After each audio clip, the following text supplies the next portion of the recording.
Le 29 octobre dernier sur le plateau C'est Médiatique, Jean-Jacques Bourdin a sorti la sulfateuse pour dire tout le mal qu'il pensait de BFM TV depuis l'arrivée de Marc-Olivier Fogiel, l'actuel directeur général de la célèbre chaîne d'information en continu. Ayant eu écho de ses virulents propos, l'époux de François Roëland lui a donc rendu l'appareil auprès des équipes de la Tribune dimanche. Et ça fait très mal. La suite après la publicité La guerre est déclarée. Plus d'un an après son éviction de BFM TV, Jean-Jacques Bourdin qui a fait l'objet de 2 plaintes pour agression sexuelle, dont Bourdin ne parle pas, ne décolère pas. Ne mâchant pas ses mots lorsqu'il évoque le média dans lequel il s'illustrait depuis 2001, l'époux d'Anne Niva a plusieurs fois pris en grippe son ancien patron Marc-Olivier Fogiel.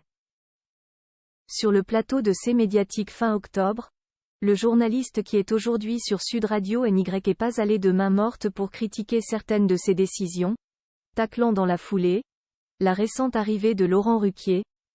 Je reviendrai à ce qu'était BFM au départ, c'est-à-dire une vraie chaîne d'infos. Ce à quoi Mélanie Taravant lui a répliqué, mais c'est une toujours vraie chaîne des infos. Une franche réponse qui a eu le mérite d'interloquer Jean-Jacques Bourdin qui ne reviendrait dans le groupe pour rien au monde. Mais non. Ruquier, c'est une vraie chaîne d'infos ? Parenthèse ouvrante. Ça ne marche pas. Dans la foulée, il a aussi affirmé « Je ne pouvais plus travailler avec Marc-Olivier Fogiel. J'ai toujours été très indépendant dans ma façon de travailler. Personne n'est jamais venu s'insérer dans mon travail. Et je n'ai jamais accepté cela. Quelle que soit la radio, la télévision. » Altis Media réplique avec un communiqué au lendemain de son passage. Altis Media avait violemment répliqué en précisant dans un communiqué avoir décidé de cesser toute collaboration en 2022 avec lui à la suite d'une enquête interne approfondie. Notamment l'audition de plus de 35 personnes, anciennes et actuels salariés, anciens et actuels salariés, anciens dirigeants et partenaires de l'entreprise. Tout en soulignant que les dénigrements successifs de M. Jean-Jacques Bourdin envers Altis Media, BFM TV, RMC, ses salariés et dirigeants, feront l'objet des poursuites judiciaires adaptées. Ces sorties chocs ont ainsi motivé le directeur général de BFM TV à répliquer à son tour dans les colonnes de la Tribune dimanche. Il réécrit totalement l'histoire. La réalité est moins glorieuse pour lui, a répliqué l'époux de François Roëland.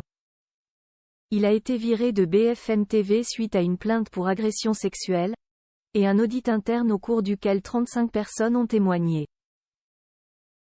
Un point de vue visiblement partagé par des collaborateurs qui ont découvert avec effroi que Jean-Jacques Bourdin était prêt à tout pour cacher la réelle cause de son départ forcé.